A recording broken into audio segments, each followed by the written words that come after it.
Briser la peur et les excuses. Souvent on a des excuses, on a toujours des excuses. Mais tu sais, j'ai pas assez d'argent. Mais tu sais, j'ai pas ci. Mais tu sais, j'ai pas ça pour commencer ça. Je peux pas, je peux. Bref, on a des excuses. On a peur, comme je l'ai dit tantôt, du regard des autres. On a peur que ça puisse échouer. Et même si ça échoue, ça fait quoi?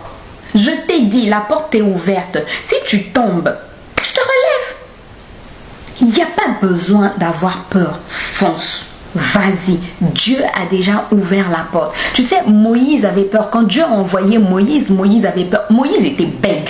Oui. Moïse était bègue. Dieu l'envoie. Dieu savait qu'il était bègue. Mais Dieu l'envoie auprès de Pharaon. Imagine.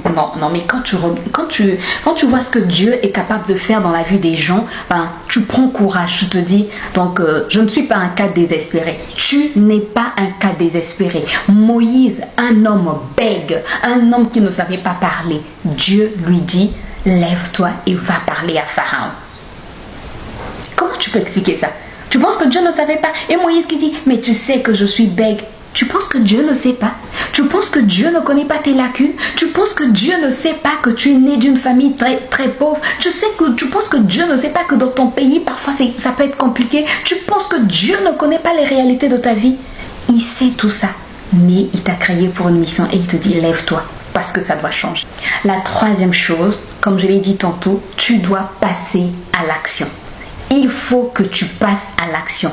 Tu as prié, tu as demandé la volonté de Dieu. Tu as prié, tu as chassé la peur. Tu ne fais plus attention au regard des autres. Tu es conscient maintenant que tu as une mission. Tu as enlevé toutes les excuses que tu avais. Maintenant, passe à l'action. Voilà, ce désir, cette activité qui bouillonne en toi, cette pensée qui bouillonne en toi. Maintenant, regarde comment la mettre en pratique. Regarde comment tu vas la mettre en action. Commence à te former. Gratuitement, tu peux te former.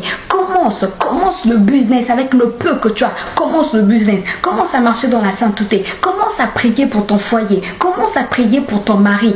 Il peut changer. Dieu peut faire grâce pour que ton foyer soit restauré. Dieu peut restaurer ton foyer. Il est capable. C'est vrai, tu as beaucoup pleuré. Tu as beaucoup attendu. Mais Dieu est capable de te faire du bien. Maintenant, tu dois passer à l'action.